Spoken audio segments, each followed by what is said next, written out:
The three Lions. ఒకప్పుడు దట్టమైన అడవిలో 3 సింహాలు ఉండేవి. అవి భూమిలో అత్యంత బలమైన మరియు అత్యంత భయంకరమైన జీవులు. ఈ 3 సింహాలు ఇతర జంతువులను భయపెట్టేవి.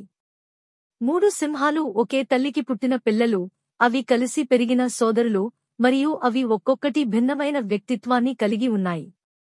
మొదటి సింహం ధైర్యంగా మరియు బలంగా ఉండేది. జీవితంలో బలం చాలా ముఖ్యమైనదని అతను నమ్మాడు మరియు ఏదీ తనను ఓడించలేదని భావించాడు. రెండవ సింహం తెలివైనది మరియు మోసపూరితమైనది. తెలివితేటలు మరియు వ్యూహం విజయానికి కీలకమని అతను నమ్మాడు. మూడవ సింహం కరుణ మరియు శ్రద్ధగలది. దయ మరియు సహకారం అత్యంత ముఖ్యమైన లక్షణాలని అతను నమ్మాడు. ఒకరోజు 3 సింహాలు అడవి గుండా వెళుతుండగా ఇబ్బందుల్లో ఉన్న చిన్న జంతువుల గుంపును చూశాయి. పెను తుఫాను రాబోతుంది. జంతువులు భయపడిపోయాయి. భద్రత కోసం ఎక్కడికి వెళ్లాలో వారికి తెలియదు. మొదటి సింహం గర్జిస్తూ, నేను తుఫానుతో పోరాడతాను. ప్రపంచంలోని ఏ శక్తి నన్ను ఆపదు. అంతలో రెండవ సింహం మాట్లాడింది, బలం మాత్రమే సహాయం చేయదు సోదరా, మన మెదడును ఆశ్రయం పొందేందుకు మరియు ప్రతి ఒక్కరినీ రక్షించడానికి ఉపయోగించాలి. మూడవ సింహం, మనం ఒకరికొకరు సహాయం చేసుకోవాలి. కలిసి మనం భద్రతను కనుగొనవచ్చు. 3 సింహాలు తమ తమ బలాన్ని ఉపయోగించుకున్నాయి.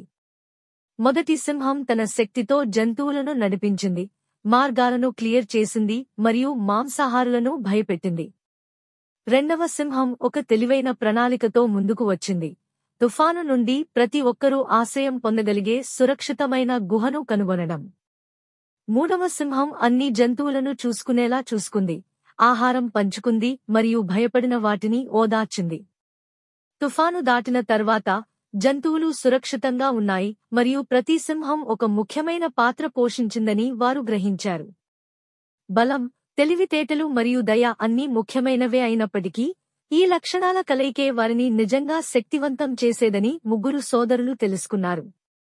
ఈ కథలో తెలుసుకుంది ఏమిటంటే, విభిన్న పరిస్థితులలో వేర్వేరు బలాలు విలువైనవి మరియు కలిసి పనిచేయడం వల్ల ఎలాంటి సవాలునైనా అధిగమించవచ్చు.